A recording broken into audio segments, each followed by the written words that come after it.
So this afternoon, I am pleased to introduce our speaker, Danielle Hopkins. To give you a bit of background, Danielle completed her Bachelor of Science degree at the University of Guelph and then entered her Master's degree in epidemiology, which she successfully defended this past Wednesday. Congratulations, Danielle. Danielle has interest in epidemiology, swine research, and outbreak analysis, which aligns nicely with her thesis work. Danielle has had the chance to give this presentation at the Conference for Research Workers in Animal Diseases in Chicago, and has additionally won 2 poster presentations on her research at the Mike Wilson Day conferences in Guelph, both in 2015 and 2016. With that, I will turn it over to Danielle to take you through her presentation entitled An Investigation into the Risk Factors Contributing to Streptococcus suis Outbreaks in Nursery Pigs.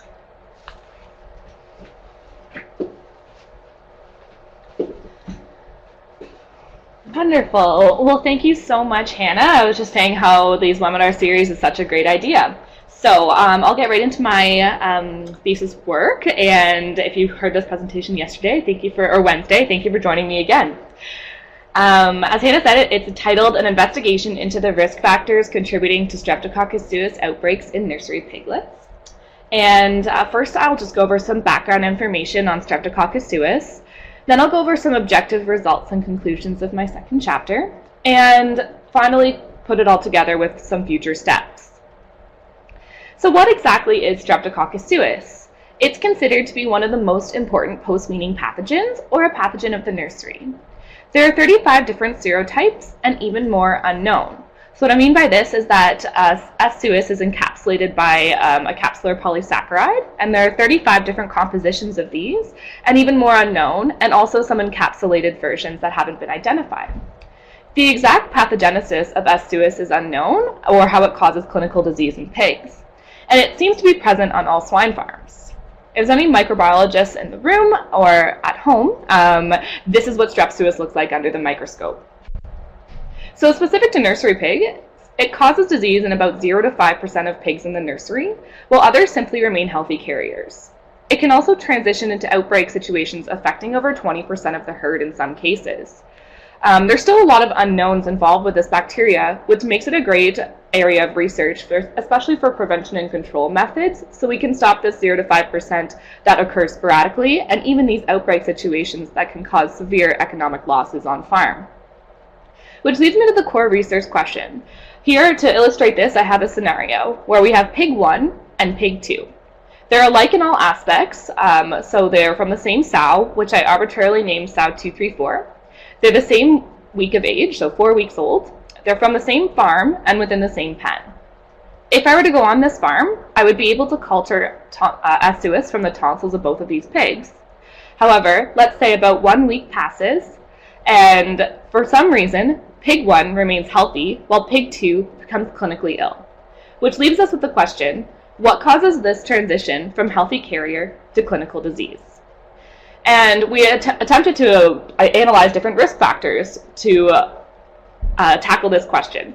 Those objectives were, by determining sow and litter level factors that were associated with the hazard of dying due to Strep suis within the nursery, and it was done using a Cox hazard regression model that was run on retrospective data to determine the hazard of mortality within the nursery during this outbreak situation. So just to briefly go over what this data set entailed, it was from a 300 sow farrow to finish farm, where all-cause mortality was recorded from October 2011 to March 2012, or over a 6-month duration. 2 data sets were merged together. One was a sow data set containing 297 sows and 24 weaning cohorts.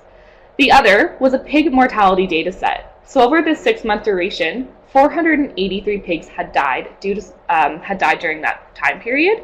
However, we wanted the time at risk to be specifically during the nursery phase of life. We removed the pigs that died in the in the farrowing room, and also the pigs that died in the grower-finisher phase, so we could get the risk factors specific to the nursery. Then I merged and expanded these data sets so I could get not only the pigs that died, but also the pigs that survived the duration of the nursery. We ended up with a full data set of 2,779 observations or pigs, and that time at risk, or the time within the nursery, was set to be 63 days or 9 weeks. So I continuously all-cause mortality, And this is because it was a retrospective data set, and the deaths were recorded based on clinical signs. These clinical signs were specific to S. suis in the fact that they were due to acute meningitis, which is a very characteristic cause of S. suis in some cases. This is when the pigs have a head tilt initially, then they are unable to walk, they end up on their side, paddling, and eventual death can occur within 1 to 2 days. This is a picture taken from an outbreak situation on farm, and you can see that these are very characteristic signs due to S. suis, so we assumed the majority of the deaths were due to S. suis. In addition, a subsample was taken, and 100% of those samples were confirmed cases of S. suis, so we can be pretty confident that this was a good measure. This is what the data set looks like. There was percentage litter level mortality on the y-axis, and the month of weaning or date of weaning on the x-axis, so that 24 cohorts that were involved. And you can see that there are some dramatic peaks and falls in the data. However, there was consistently high mortality levels throughout this entire 6 months, some cases almost reaching 30%, which makes it a great level or a great data set for analysis of risk factors for outbreak situations. So these are some of the factors that we looked at. One of them, if they're not quite intuitive to you, I will explain them in the upcoming slides, but we'll start with the left and work our way to the right. So there was nursery mortality within the same litter, previous litter mortality, parity of the sow, the number of piglets weaned to each sow, the age of weaning, pre-weaning mortality, and also potential seasonal effects. The methods were to take these risk factors of interest, run them through univariable analysis, and remove any non-significant risk factors. Then we put it through a model building process where we built a Cox hazard regression model, which is a survival analysis or time to event or time to death data set. Interaction terms and quadratic terms were tested, and also a proportionality assumption was tested. So using Cox hazard or Cox proportional hazard regression, we assumed that all the risk factors remain constant over time. So you have to test to make sure this is true and adjust if it's not. Then we went through residual analysis to see if the model fits the data, identify any outliers, and adjust for potential effects of clustering. With this, we looked at clustering within litters and potentially cohorts, as they contain similar factors. We ended up with this final model based on Cox regression, and it was adjusted for clustering within litters. In addition, there was a time-varying component with age of weaning. So the ones that remained significant in the model were age of weaning with this time-varying component, nursery mortality within the same litter, previous litter mortality, seasonal effects, and also the number of piglets weaned. Cox hazard regression is analyzed using this hazard ratio, or this HR. If it is above 1, this is a risk factor. If it's below 1, this actually has protective effects on nursery mortality So for time, I'm going to go over the first 4 risk factors of interest, as they had some interesting findings and additionally some support in the literature. We'll start off with age of weaning. Now, age of weaning isn't 100% intuitive, as there's this time-varying coefficient. In order to analyze how this hazard changes over time within the nursery, I created this scenario. So if a piglet was aged or weaned 7 days later, so from day 21 to day 28, what is the hazard of this older piglet once it enters the nursery to when it leaves the nursery? And we can see that apparently the hazard is increased up until about day 21, or that hazard of mortality is increased. Then after day 21, it seems to become protective over their time within the nursery. And this may not be intuitive, as you would think an older piglet may be stronger or hardier and able to handle the stress of a nursery. However, it has to do with this common pattern of mortality that was seen within this nursery outbreak. By this, I've used a graph to illustrate this pattern. This time, there's percentage mortality on the Y, and the week of mortality once the piglet enters, so from week 1 up until week 9. And we can see that over 70% of the mortalities appear to occur in those first 4 weeks. So this initial hazard ratio, or risk, happened within those initial 4 weeks, or that's the reason for that first 21-day increased hazard within the nursery. This is also seen with our other Streptococcus suis outbreaks, where there's this common pattern or timing of death that seems to be experienced by pigs. Moving on to nursery mortality within the same litter. So this means that if one piglet has died within a litter, what is the risk or hazard of an additional pig dying within the litter? I have hazard ratio in red as it's a very high hazard or risk, and I'm using Cox regression survival probability to illustrate this hazard. The survival probability curve essentially is if it's higher up on the probability curve, or that y-axis, there's higher probability of survival. If it's lower, there's lower survival probability. And again, that time in days, or the analysis time in days, is simply the time within the nursery, that's 63 days. So the blue line represents that no other pig within that litter died, while the red line represents at least one additional pig within that litter has died, and you can see that there's very low survival probability with that. And what are some hypotheses for these? It could be due to within pen transmission. So a study was done by Decker in 2009 where they had an experimental trial, and they experimentally infected pigs within the same pen and measured the direct transmission rate between susceptible pigs in direct contact to these experimentally infected pigs. In addition, they measured the transmission rate to indirect pigs, or pigs in neighboring pens. And they actually found that pigs with direct contact, they had 3.58 per pig per day infected versus 0.001 per pig per day infected indirectly. So indirect would be through aerosol or vectors such as flies, versus direct transmission, which would be nose-to-nose contact or fecal matter within the same pen. So it is possible that since litter mates seem to follow each other into the nursery, that just their proximity has led them to be more susceptible. In addition, they may have similar passive immunity. So they're from the same sow, and this may have led them to have the similar set of factors that may have made them more susceptible to disease than other piglets. In addition, since they are in the same environment, it may be similar pathogen exposure or potential for concurrent infection. Then I also want to talk about previous litter mortality.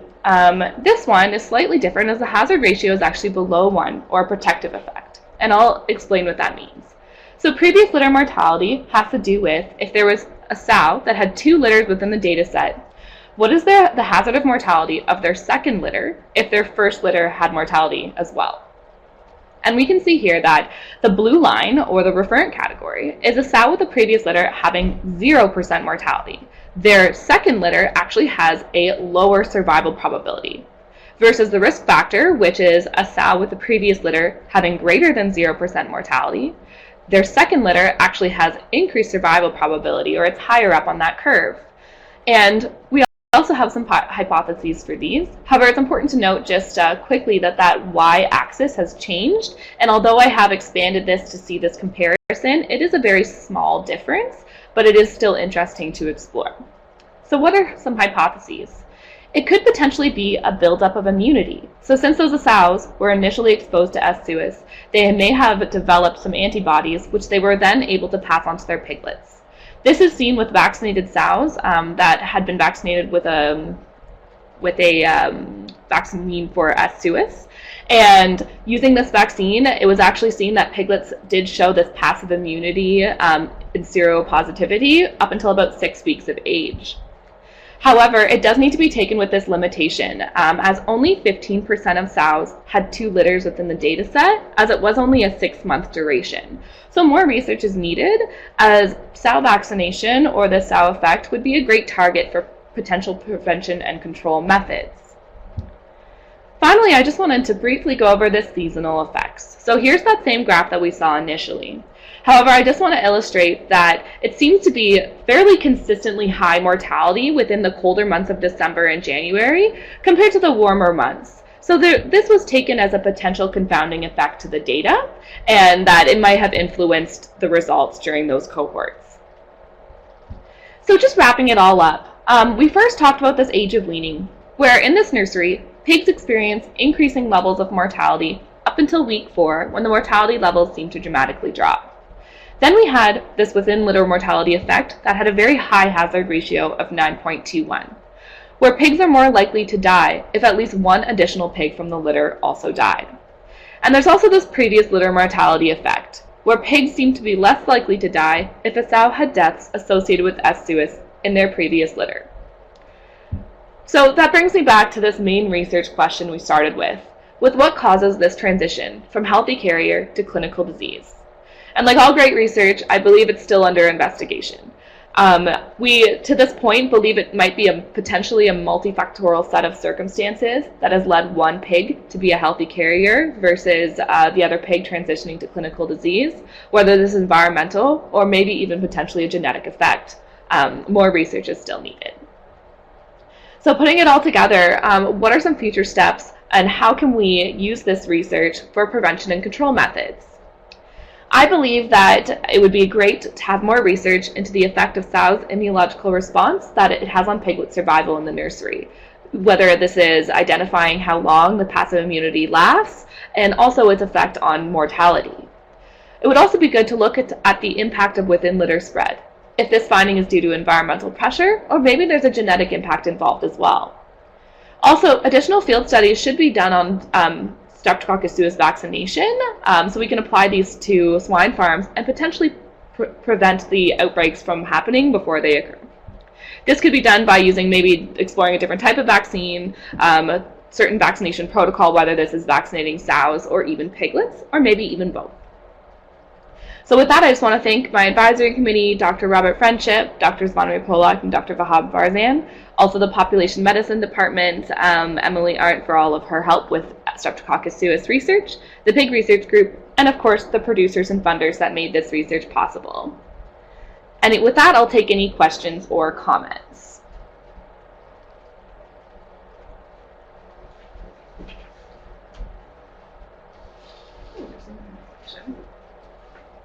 So since I did just do my defense on this, I did get a couple questions with regards to this idea that we used all-cause mortality instead of Streptococcus suis death specifically, and maybe there was an impact of Glasser's disease, as they also follow very similar clinical signs. However, this farm was vaccinated for Glasser's disease, and it did not appear that this had any, it was not apparent on the farm or not present, so we can be pretty confident that this was not a potential factor or reason for deaths on this farm.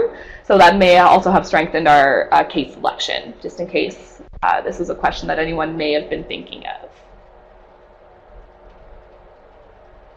Perfect. So you do have a comment that it was a great presentation. Oh, well, thank you.